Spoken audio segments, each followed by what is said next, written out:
Okay, picture this. You've just been hired as the world's very first insurance company. But your clients? They're definitely not businessmen in suits. We're talking ancient human hunter-gatherers whose premiums are paid purely in survival. To them, fire is literally cutting-edge technology, and every single one of them has a massive problem they desperately need you to solve.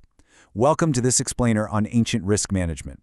Trust me, by the time we hit level 10, you are going to wonder how humanity ever made it out alive. So, Section 1, the daily hazards. Let's get right into what instinctive risk sharing actually looked like on a day-to-day basis. Level 1, the twisted ankle. Look, ancient humans didn't sit around drafting up fine print or policy documents. They just practiced pure, shared risk.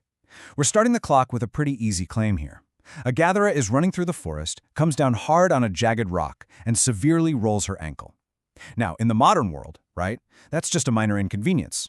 But back then, if she can't gather food or fetch water, her family is immediately staring down starvation. Level 1 cleared. And honestly, this brilliantly illustrates the whole ancient payout model.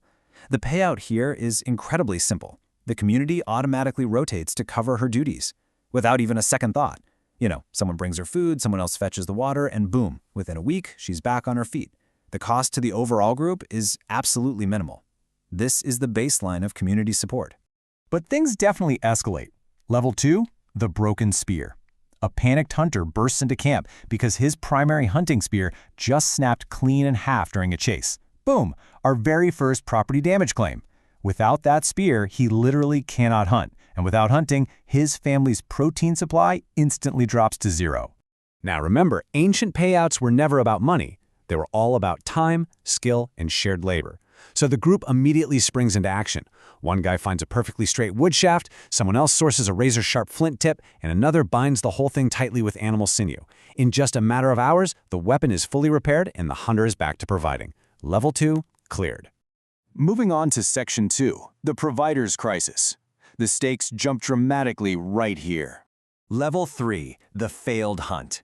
We are officially moving past simple individual inconveniences and entering extremely dangerous territory, critical threats to the group's main providers.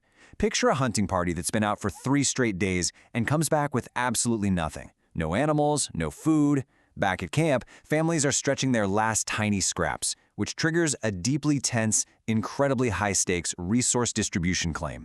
So how do you handle the communal stores? You open up the dried berries and the smoked meat, but the absolute key here, the thing that holds it all together, is mathematical fairness. You have to distribute perfectly equal portions. Why? Because the very second trust disappears, the group fractures into competing individuals, and they simply will not survive. You manage the math, and you clear level 3. Now we hit Level 4, the hunting injury. This is a serious long-term disability claim. Your absolute best hunter gets horribly gored by a wild boar. Thankfully, he survives, but he's completely out of action for at least a month. This immediately threatens the entire group's long-term food pipeline. You have to initiate a rapid, multi-layered response. The other hunters step up and pull double shifts. His family gets priority food access. The healer visits every single day. But critically, and this is so important, you ensure the hunter is psychologically included in group decisions. Because if he feels useless, he loses his will to recover. Keep his head in the game, and you successfully clear Level 4. All right, Section 3, the system under pressure. Forget about individual claims. We are leaving those behind entirely. Level 5, the harsh winter. The entire system is about to be tested by a full-blown, catastrophic community survival event where absolutely everything is on the line. Winter arrives violently early, the rivers freeze solid, plant food is completely buried under deep snow. Instantly, you stop being a basic claims processor, and you have to transform into a desperate resource strategist for the entire freezing camp. You've got to execute a ruthless survival strategy. You make the incredibly hard calls to slash food portions across the board. You prioritize the most vulnerable, the children and the elderly. You launch daily deep snow foraging parties just hoping to find a few edible roots. And every single night, you're managing the camp's fracturing morale, desperately keeping suspicions at bay until spring finally thaws the ice. Level 5, barely cleared. And then comes Level 6, the epidemic, a terrifying mass crisis. A fast-spreading disease hits the camp. 5 people get sick. Then 12. Suddenly, the sick outnumber the healthy. This threatens to completely collapse your entire insurance model because the fundamental math, the healthy supporting the sick, just inverted on you.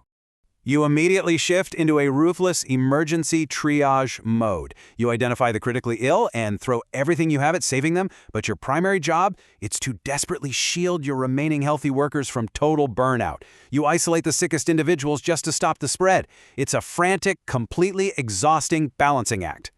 Level 6. Survived. Most pull through, but some do not. And honestly, this is the brutal lesson of the ancient insurance business. Sometimes doing absolutely everything right still isn't enough to save everyone. You can only improve the odds, you can't guarantee them. Level 6. Survived. Section 4. Total infrastructure collapse. Let's see exactly how fast a community can rebuild itself from absolute zero. Level 7. The flood. Look, you are mentally and physically exhausted, but the physical world, it doesn't care. Without warning, a sudden wall of water wipes out your entire camp. Shelters destroyed, food stores completely washed away. Your clients are alive, but they literally have nothing.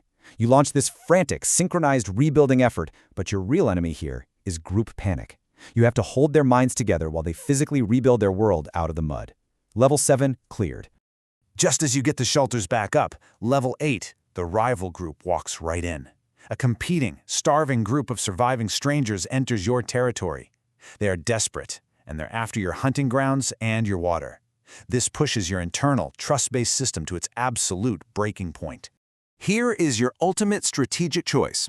Do you defend your territory aggressively, or do you build an alliance? You run the numbers, and you realize the mathematics of cooperation always beat the mathematics of conflict over the long term. So you start slowly, maybe trading a single tool, sharing a small meal, you build trust with strangers, and eventually you stabilize Level 8. Section 5. The Edge of Survival. Welcome to the Great Filter. Level 9. The Long Drought. This is the ultimate catastrophe, the one that separates the ancient communities that actually made history from those that vanished into the dust entirely. A brutal 2-year-long drought sets in. The rivers dry up completely. The reserves are totally empty. You have to make the agonizing call to launch a mass migration across unforgiving terrain. It's a painful, brutal march. People want to give up, but you push them forward, 1 kilometer at a time, until finally a scout spots green. You clear Level 9 by sheer, unyielding willpower. Section 6. The Final Unknown. The Edge of the Map. We finally arrive at Level 10. This is the unprecedented climate shift, a completely new disease, or some unknown threat where all your historical procedures just run out. There are no clay tablets for this one. But here's the thing. Ancient humans survived the unknown because their ultimate insurance policy was simply human trust. It was that powerful, unwritten agreement. I will be there for you, and you will be there for me. It's exactly what makes us the most cooperative, resilient animal on the entire planet. So, tell me down in the comments, which of these 10 levels do you think would have broken you? Let me know, and I'll see you in the next explainer.